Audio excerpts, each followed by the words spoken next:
کرناٹک کے اسمبلی انتخابات سے قبل کئی اداروں، تنظیموں اور شخصیات نے ریاست میں فرقہ پرست حکومت کے خاتمے کے لیے کانگریس پارٹی کو ووٹ دلوانے کے لیے ایڑی چوٹی کا زور لگایا تھا اور اس سلسلے میں باقاعدہ تحریکیں چلائی گئی تھیں۔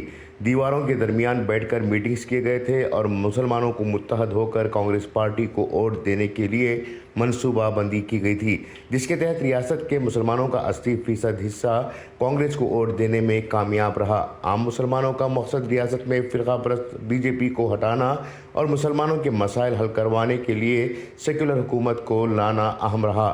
مسلمانوں کے اہم مسائل میں شامل حجاب، اذان، حلال، اسکالرشپ اور ریزرویشن جیسے مدعوں کو لے کر مسلمانوں نے تنظیموں کی آواز پر لبیک کہا اور اپنا قیمتی ووٹ کانگریس پارٹی کو دے کر اپنی ذمہ داری پوری کی۔ اس دوران کئی تنظیموں اور شخصیات نے عام مسلمانوں سے وعدہ کیا تھا کہ وہ کانگریس حکومت آنے کے بعد ریاست میں مسلمانوں کے مسائل کو حل کروانے کے لیے اولین ترجیح دیں گے۔ انتخابات ہوئے تقریباً 100 دن سے زیادہ کا عرصہ بیت چکا ہے۔ ایسے میں جو مسلمانوں کے بنیادی مسائل تھے، ان مسائل کو لے کر مسلم تنظیمیں اور شخصیات نے حکومت سے بے ٹوک بات چیت اب تک نہیں کی ہے، نہ ہی ان مسائل کا حل نکالا گیا ہے۔ اب بھی حجاب کا مسئلہ عدالت میں زیر سماعت ہے، ریزرویشن کا مسئلہ حل نہیں ہوا ہے اور نہ ہی طلباء کی اسکالرشپ کے تعلق سے حکومت کی طرف سے کوئی اہم پیش رفت ہوئی ہے۔ البتہ ریاست کے مختلف مقامات پر یہ ضرور دیکھا جا رہا ہے کہ جو لوگ مسلمانوں کے مسائل حل کرنے کی بات کر رہے تھے، اب وہ سیاسی لیڈروں کو عہدے دلوانے کے تعلق سے چاکری کر رہے ہیں۔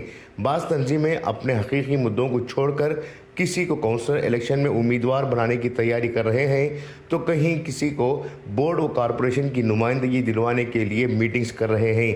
عام مسلمانوں کو ان عہدوں سے تو کوئی لینا دینا نہیں ہے اور نہ ہی اس مقصد کو لے کر تنظیموں و اداروں کی آواز پر لبیک کہتے ہوئے کانگریس حکومت کو اقتدار میں لایا ہے۔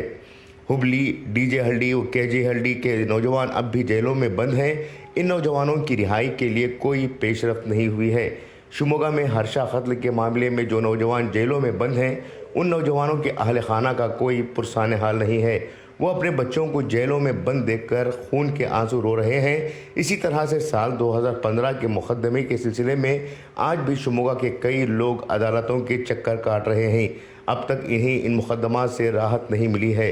ہونا تو یہ چاہیے تھا کہ مسلم تنظیمیں اور قائدین اس سلسلے میں حکومت اور ارباب اقتدار کے سامنے مسلمانوں کے ان مسائل کو رکھ کر انہیں حل کروانے کے لیے پیش رفت کرتے، لیکن ایسا نہ کرتے ہوئے صرف عہدوں کے پیچھے پڑے ہوئے ہیں۔